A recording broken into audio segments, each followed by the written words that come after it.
Hello everyone, welcome to my YouTube channel study of bio. इस channel पे मैं आपको बायोलॉजी के कुछ टॉपिक्स और नीट के जो क्वेश्चंस होते हैं वो प्रोवाइड कराती हूँ। तो आप चैनल पर विजिट करके वहाँ से आप देख सकते हैं कि किस टाइप के वीडियोस मैंने अपलोड किए हैं। और मैं आपको ये भी बता देती हूँ कि काफ़ी टाइम से मैंने कोई भी वीडियोस अपलोड नहीं की है और इसके लिए मुझे काफ़ी बुरा लगता है। बट फिर भी आप लोगों के सपोर्ट की वजह से आज मेरे 2000 प्लस जो सब्सक्राइबर्स हैं वो कंप्लीट हो चुका है। तो इसके लिए आप सभी को थैंक यू सो मच। ये कह सकते हैं मेरे लिए एक बड़ी अचीवमेंट है कि आज मैंने 2000 प्लस जो सब्सक्राइबर्स हैं वो कंप्लीट कर लिए हैं। तो again thank you so much.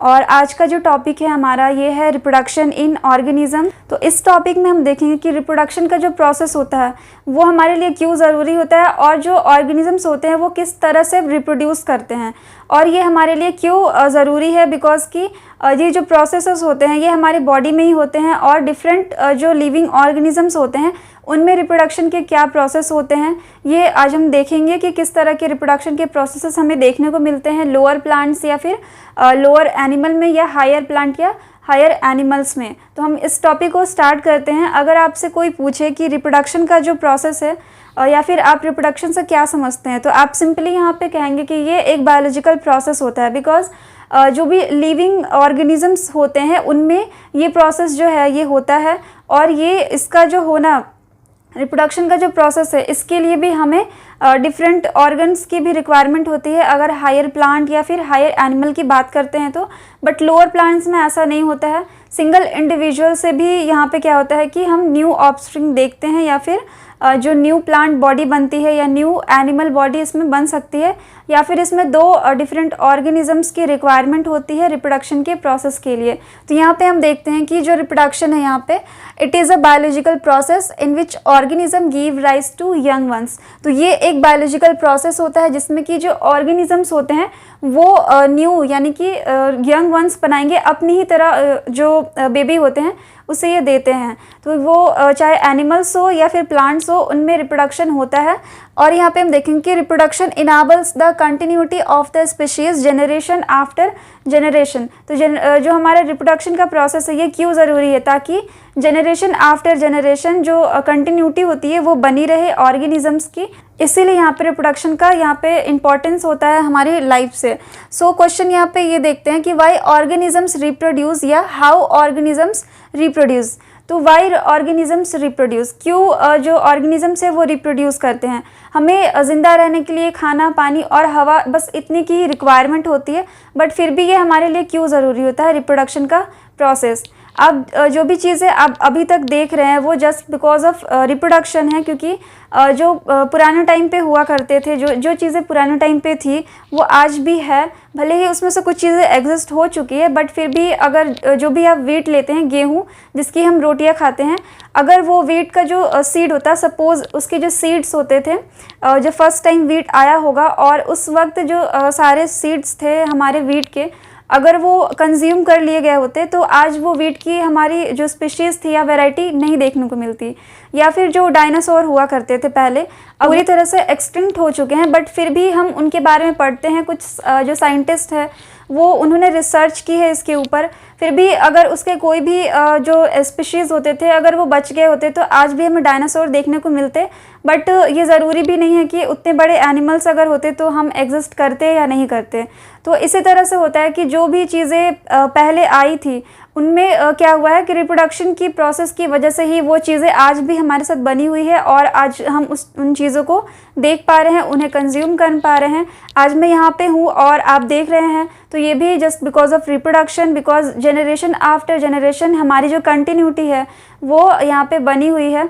अगर कंटिन्यूटी नहीं होती तो हम आज जो भी चीज़ें देख रहे हैं वो देखने को नहीं मिलती। बहुत सारे प्लांट्स ऐसे हैं या फिर बहुत सारे एनिमल्स ऐसे हैं जो चलते आ रहे हैं पीढ़ी अदर पीढ़ी क्या होता है ये चीज़ें आती रहती है जिसकी वजह से हम देखते रहते हैं। और बहुत सारे ऐसे स्पीशीज़ जो है वो आज एक्सटिंक्ट होने की कगार पे है। तो ये उनमें क्या होता है कि अगर स्पीशीज़ को अगर बचाया ना जाए हम बहुत ज़्यादा उसकी कह सकते हैं कंजम्पशन की वजह से उनमें क्या हुआ है कि इस तरह के एक्सटेंशन का जो चीज़ें आई है वो यहाँ पे देखने को मिल रही है कि बहुत सारे स्पीशीज़ जो है वो एक्सटिंक्ट हो रहे हैं चाहे वो प्लांट के हो या फिर एनिमल के। तो इसीलिए ज़रूरी है कि ऑर्गेनिज्म में रिप्रोडक्शन की जो रिक्वायरमेंट होती है ये इसीलिए है ताकि हम कंटिन्यूटी मेंटेन कर सके जनरेशन आफ्टर जनरेशन।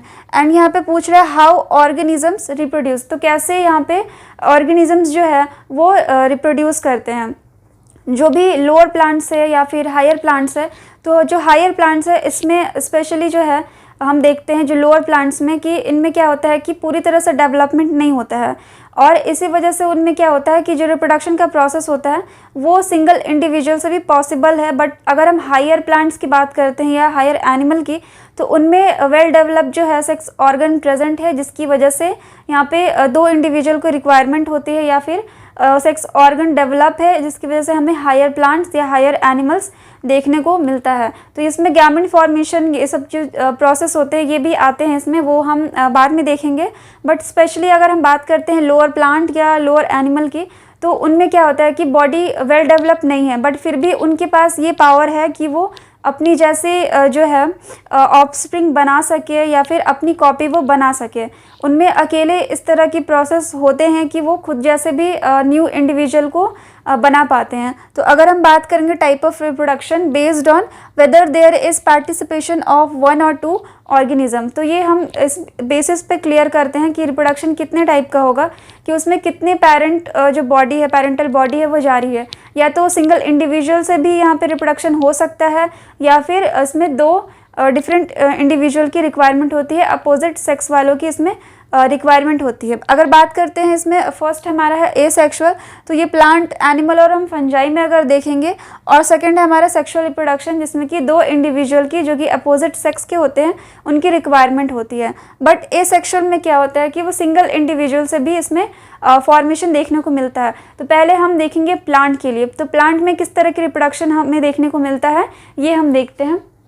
तो इस साइड मैंने लिखा है कि प्लांट में अगर देखें इसमें बहुत सारे होते हैं, बट फिर भी जो इम्पॉर्टेंट है या फिर जो कॉमन होते हैं वो मैं यहाँ पे बता रही हूँ। सारी चीज़ों को बताना पॉसिबल नहीं है एक साथ। सो अगर बात करें फर्स्ट यहाँ पे लेयरिंग, और फिर है ग्राफ्टिंग, कटिंग और टिश्यू कल्चर। तो ये कुछ प्रोसेस होते हैं जिसमें कि एक सिंगल प्लांट बॉडी से बहुत सारे प्लांटलेट तैयार किए जाते हैं। कुछ लेबोरेटरी में भी बनाए जाते हैं, कुछ इस तरह से भी नॉर्मली किए जाते हैं। नर्सरी वगैरह में आपने देखा होगा कि जो मैंगो प्लांट होता है वो हम ले आते हैं, और काफ़ी छोटा साइज का भी रहता है, फिर भी उसमें फूल आ जाते हैं या फिर फल भी लगने स्टार्ट हो जाते हैं। तो इस तरह की जो प्रोसेसेस होते हैं प्लांट्स में, ये क्या होता है कि इसमें रिक्वायरमेंट नहीं होती है बोथ जो कह सकते हैं इंडिविजुअल की। इसमें कटिंग किया जाएगा, लेयरिंग की जाएगी या फिर ग्राफ्टिंग। तो अगर लेयरिंग की बात करें तो इसमें क्या होता है कि अगर कोई भी प्लांट बॉडी है और उसकी कोई भी अगर स्टेम जो है उसे हम या तो एरियली अगर उसमें कुछ न्यूट्रिएंट्स सप्लाई कर दे, या फिर हम इसमें एक्वा सॉल्यूशन से कुछ यहाँ पे रूट वगैरह ये कर देते हैं, ग्रो करा देते हैं। या तो दूसरा तरीका ये भी रहता है कि उसे हम सॉइल में अगर धीरे धीरे बेंड करके सॉइल में अगर उसे अच्छी तरह से दबा दे, तो फिर क्या होता है उसमें रूटिंग स्टार्ट हो जाएगी, और जिसकी वजह से क्या होगा उसमें एक न्यू प्लांट बन जाता है। सपोज़ अगर ये सॉइल है हमारा, सॉइल का लेवल, इसमें अगर एक प्लांट इस तरह से है, इसमें बहुत सारी ब्रांचिंग है,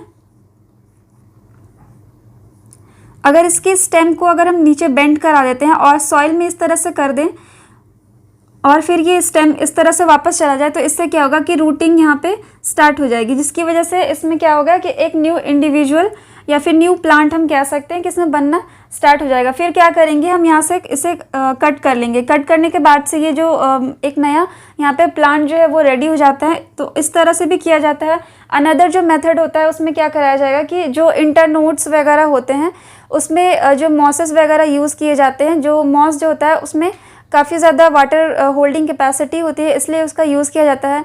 कुछ न्यूट्रिएंट सप्लाई उसमें दे दिया जाता है और अच्छी तरह से उसे बांध दिया जाएगा, और कुछ दिन के बाद से क्या होता है कि इसमें रूटिंग स्टार्ट हो जाती है। तो इस तरह के भी प्रोसेस अपनाए जाते हैं और आजकल काफ़ी ज़्यादा इसे कह सकते हैं कि बढ़ावा दिया जा रहा है। इस तरह की जो कल्चर किए जाते हैं प्लांट्स वगैरह में, एसेक्सुअल रिप्रोडक्शन, इस तरह के प्रोसेस होते हैं, इसे हम लेयरिंग कहते हैं।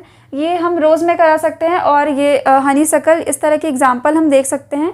हनीसकल जो एक ऑरेंज कलर का फ्लावर होता है, बहुत लोग इसे अपनी जो बाउंड्री वगैरह होते हैं उसमें आपने देखा होगा कि काफ़ी बड़े बड़े जो लताएं इसमें हो जाती है और ऑरेंज कलर के बंचेस में इसमें फ्लावर्स आते हैं, तो ये हनीसकल इस तरह से उसे ग्रो कराया जा सकता है। नेक्स्ट है ग्राफ्टिंग। ये जनरली मैंगो और एप्पल जैसे जो ट्री होते हैं उसमें आपने देखा होगा कि अगर ये मेन प्लांट बॉडी रहती है, अगर इसकी ये स्टेम है, एक साइड क्या किया जाएगा कि कट लगाया जाता है और जो भी अच्छी वैरायटी की या फिर जो पेड़ से जो फल आते हैं उस तरह की ब्रांच को यहाँ पे यहाँ पे अटैच करा दिया जाता है और इसे यहाँ पे अच्छे से जो भी पॉली बैग्स आते हैं उनसे अच्छे से कवर कर दिया जाता है और कुछ टाइम के बाद से क्या होता है कि ये इसी प्लांट का पार्ट हो जाता है और इसमें जो फल आना स्टार्ट हो जाते हैं और छोटे प्लांट में भी ये क्या हो जाएगा कि इसमें जो हमारा फ्रूट है वो देखने को मिलता है। तो इस तरह के ग्राफ्टिंग के प्रोसेसेस होते हैं आजकल। फिर आता है कटिंग। सिंपली हम किसी भी रोज़ प्लांट को, आपने देखा होगा कि रोज़ प्लांट को हम कट करते हैं और उसे सॉइल में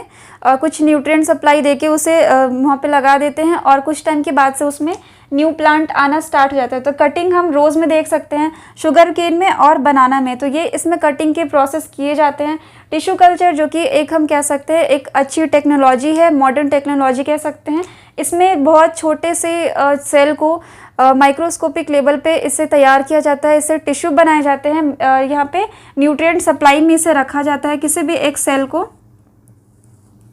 सेल किसी भी प्लांट का हो सकता है जिसे भी आपको यहाँ पे कल्चर में लाना है, छोटे से सेल को हम यहाँ पे लेते हैं या कोई भी छोटा सा पार्ट हम लेते हैं उस प्लांट का और फिर धीरे धीरे यहाँ पे न्यूट्रिएंट सप्लाई कुछ दिया जाता है और इसके वजह से क्या होता है ये टिश्यू बनने लगते हैं। इसी तरह से इसे बहुत ज़्यादा केयर की भी ज़रूरत होती है, न्यूट्रिएंट हमेशा इसमें देना पड़ता है। इस तरह से टिश्यू कल्चर कराया जाता है। जनरली इसका एग्जांपल हम टोमेटो और स्वीट पोटैटो लेते हैं। तो और भी कुछ इसमें होते हैं एसेक्सुअल जो प्रोपेगेशन हम कह सकते हैं, वेजिटेटिव प्रोपेगेशन, वो कराए जाते हैं। ये कुछ मेन जो था यहाँ पे मैं आपको बता रही हूँ। और फिर अब हम देखेंगे एनिमल्स में। तो एनिमल्स में भी क्या होगा कि जो लोअर एनिमल्स होते हैं उनमें किस तरह से रिप्रोडक्शन का प्रोसेस होता है। तो यहाँ पे ए देखते हैं फिजन, फिर है बडिंग और रीजनरेशन एंड फ्रैगमेंटेशन। तो फ्रैगमेंटेशन का प्रोसेस यहाँ पे प्लांट में भी देखने को मिलता है। जनरली जो एल्गी होते हैं, स्पाइरो वगैरह वगैरह, उनमें फ्रैगमेंटेशन होता है।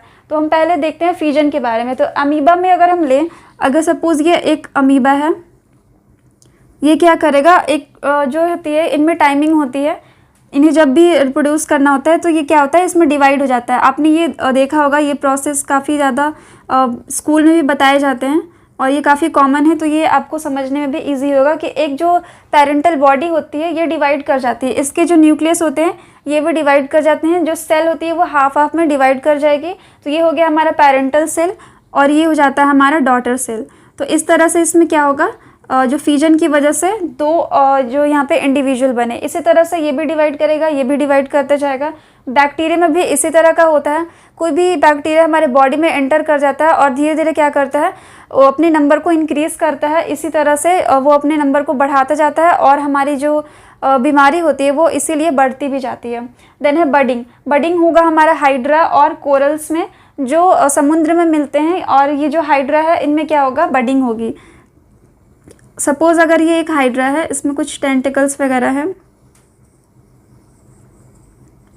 इसमें क्या होगा, साइड से छोटी सी इसमें से डॉटर सेल जो कह सकते हैं यहाँ पे बनना स्टार्ट होगा इस तरह से।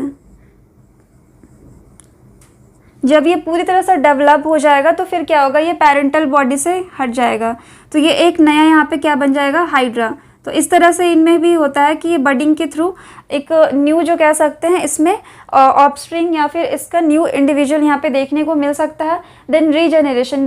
रीजनरेशन में क्या होगा, कोई भी कोई भी एनिमल का जो है यहाँ पे प्लेन एरिया की अगर बात करें, इसका कोई भी पार्ट अगर हम कट कर देते हैं तो उस कट पार्ट से भी क्या होता है कि एक पूरा ऑर्गेनिज्म जो है वो तैयार हो जाता है। प्लेन एरिया में भी इसी तरह से होता है। प्लेन एरिया अगर इस तरह का है, अगर इसके किसी भी पार्ट को अगर हम कट कर देते हैं तो क्या होगा, अगर इसके टेल को अगर हम कट कर दें तो इस टेल से क्या होगा, पूरी तरह से एक बड़े इंडिविजुअल का यहाँ पे आपको देखने को मिलेगा कि एक दूसरा ये इंडिविजुअल बना लेता है प्लेन एरिया किसी भी छोटे पार्ट से। तो ये होता है रीजनरेशन। या फिर रीजनरेशन में ये भी होता है कि अगर किसी ऑर्गेनिज्म का अगर आर्म अगर कट जाए तो वो आर्म क्या होता है, वो वापस से आ जाता है। तो ये होता है रीजनरेशन का जो यहाँ पे प्रोसेस। उसके बाद से हम देखते हैं फ्रैगमेंटेशन। फ्रैगमेंटेशन में क्या होगा, कोई भी छोटा फ्रैगमेंट अगर टूट जाए या फिर वो बहुत सारे टुकड़ों में बट जाए इस तरह से, अगर ये फ्रैगमेंट बन जाए बहुत सारे किसी भी बॉडी के, तो क्या होगा, इससे एक होल बॉडी जो है वो बन जाती है। एक तरह से कह सकते हैं कि जो रीजनरेशन और फ्रैगमेंटेशन कुछ ना कुछ इसमें सिमिलैरिटी होती है। उसके बाद से हम देखेंगे फंजाई में कि किस तरह के इसमें एसेक्सुअल हमें देखने को मिलता है। तो इसमें हम देखते हैं स्पोर फॉर्मेशन। स्पोर फॉर्मेशन में क्या होता है कि स्पोर बनते हैं और स्पोर में यहाँ पे स्पोर जो होते हैं वो डिस्पर्स करते हैं और उससे न्यू जो इंडिविजुअल्स बनते हैं इसमें, तो ये होता है स्पोर फॉर्मेशन। अगर ये कोई भी फंजाई है, इसके ऊपर क्या होगा, ये स्पोरेंजिया बनेगा। ये हो गया मैं स्पोरेंजियोस्पोर, और इसमें बहुत सारे स्पोर होते हैं। आपने ब्रेड पे देखा होगा कि क्या होता है कि जो ब्राउन ब्राउन या फिर ब्लैक कह सकते हैं कि धागे की तरह, या फिर जो फफूंद लग जाती है ब्रेड पे या रोटी पे, तो वो क्या होते हैं काफ़ी जल्दी यहाँ पे मल्टीप्लाई कर जाते हैं। क्यों? क्योंकि इनमें इतने ज़्यादा स्पोर बन जाते हैं कि जब ये डिस्पर्स करते हैं तो ये सारे स्पोर्स क्या करते हैं, ये बाहर आते हैं और बाहर आने के बाद से फिर से नए बना लेंगे। इसी तरह से ये चलता रहता है और बहुत सारे यहाँ पे बन जाते हैं। या फिर और भी इसमें प्रोसेस होता है, फ्रैगमेंटेशन भी होता है और बडिंग भी होती है। तो बडिंग होती है ईस्ट में। तो बडिंग ईस्ट में कैसे होगी, अगर ये ईस्ट है एक हमारा, इसमें क्या होगा, धीरे धीरे इस तरह से बनना स्टार्ट हो जाता है, ये नए फिर बनाता है। इसी तरह से बनाते बनाते ये काफ़ी ज़्यादा यहाँ पे अलग अलग बना लेता है। तो ईस्ट भी इसी तरह से मल्टीप्लाई करता है बडिंग के थ्रू। तो इनमें क्या होगा, बडिंग होगा। बट जो स्पोर फॉर्मेशन है इनमें इसी तरह से चलता है कि एक बार स्पोर बन जाते हैं, फिर ये डिस्पर्स करते हैं और फिर जहाँ जहाँ ये जाएंगे वहाँ पे एक न्यू जो फंगस कह सकते हैं ये बनता जाता है।